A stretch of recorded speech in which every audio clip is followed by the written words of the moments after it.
जय माता दी दोस्तों। आज मैं आपको घर में या आपकी बॉडी में जो भी कोई नेगेटिविटी आपको महसूस हो रही है और आप चाहते हो कि मैं उसे खुद ही दूर कर लूं, तो मैं आपको उसके लिए उपाय बताती हूँ। उपाय आप करेंगे, श्रद्धा से करेंगे तो उपाय 101% काम करेंगे। और आपके मन में यदि शंका रहेगी तो शायद उपाय नहीं काम करेंगे, क्योंकि ये सब चीजें तो मन विश्वास की है। आप विश्वास करेंगे तो आपको जरूर काम करेगी।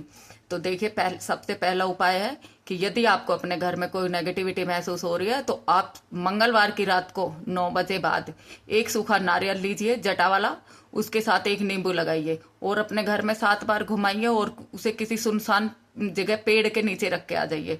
आने के बाद घर में एंट्री से पहले ही आपको हाथ पैर धो लेना है, मुंह धो लेना है, अच्छे से आपको अपने आप को साफ कर लेना है।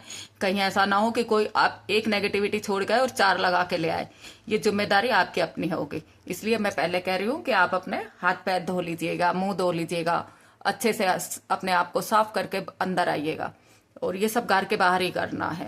तो पहला उपाय तो ये हो गया। दूसरा उपाय ये है कि आप को यदि लगता है कि हाँ, मेरे घर में कोई नेगेटिविटी है, मुझे कुछ महसूस हो रहा है, कोई घूमती हुई परछाई सी दिख रही है, या आपको ऐसा लगता है कि हर वक्त कोई है घर में, कोई मुझे देख रहा है या मेरे पास कोई आसपास घूम रहा है, तो उसके लिए भी आप सैटरडे की नाइट में 2 बर्फी रख दीजिए अपने घर के बीच सेंटर में, किसी दोने में रख दीजिए। और उसके बाद उन्हें सुबह जितनी जल्दी हो सके सूर्य उदय तक उठा के उनको किसी गाय को दे दीजिए।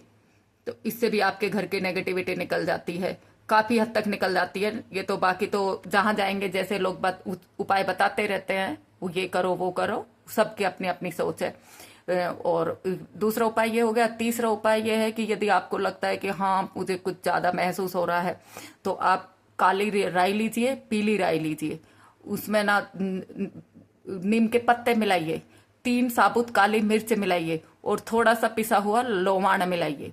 इन सब की आप एक 11 का उपले का टुकड़ा जला के राख कर लीजिए, उस पर डाल के सब चीजों को धुनी दीजिए घर में।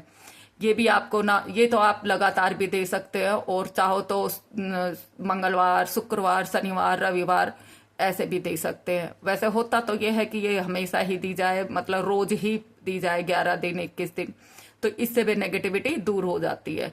और चौथा उपाय ये है कि आप को लगता है कि हाँ, नेगेटिविटी है और कोई कुछ मांगता है बार बार, तो आप अपनी हथेली पर 2 पतासे रखिए, 2 लौंग रखिए, 2 इलायची रखिए, और इन सब चीजों को अपने घर के कोने कोने में, सब जगह अपने सीधे राइट हैंड में रखे और सब कुछ अपने कोने कोने में घुमाइए, अच्छे से घुमाइए, 7 बार घुमाइए। और उसके बाद उसको, ये सैटरडे को करना है, और फिर उसको घर के बाहर रख के आप इसको जला दीजिए। लौंग पे रख के इसको जला दीजिए लौंग के साथ। लेकिन ये घर के बाहर ही जलाना है, घर के अंदर नहीं जलाना, घर के बाहर ही जलाना है। और उसके बाद आप महसूस करेंगे घर बिल्कुल हल्का हल्का लगेगा। लेकिन और ये सब काम करने से पहले थोड़ा सा ये ध्यान दीजिए कि क्या आपके कुल देवी कुल देवता प्रबल है।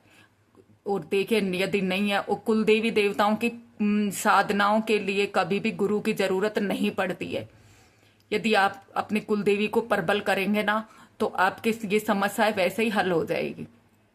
आप उनकी सेवा कीजिए, उनकी पूजा पाठ कीजिए, उनकी कुछ छोटी छोटी साधनाएं कीजिए, और गुरु मंत्र की जरूरत नहीं पड़ती है। कुल देवी देवताओं की पूजाओं में या साधनाओं में नहीं जरूरत पड़ती है। आपको कोई किसी दूसरे का पुच्छा नहीं देना है, ना आपको दूसरे के संकट काटने, आपको अपने संकट काटने। तो आपकी अपनी कुल देवी तो सबसे पहले काम करेगी ये सब चीजों का। यदि आप उनको याद करेंगे, उनको थोड़ा सा प्रबल कर दीजिए, उनको थोड़ा सा छोटा छोटा हवन देके, तो उससे भी आपकी नेगेटिविटी, जब अपने कुल देवी देवता अपने घर में आते हैं और घर में विराजमान होते हैं, तो नेगेटिविटी अपने आप ही दूर हो जाती है। उम्मीद करती हूँ आपको मेरी जानकारी अच्छी लगी होगी। अच्छी लगे तो वीडियो को लाइक कीजिए, शेयर कीजिए, सब्सक्राइबर कीजिए, अपना सपोर्ट दीजिए पूरा, और कमेंट कीजिए। फिर मैं आगे की कुछ और जानकारियां दूंगी। जय माता दी।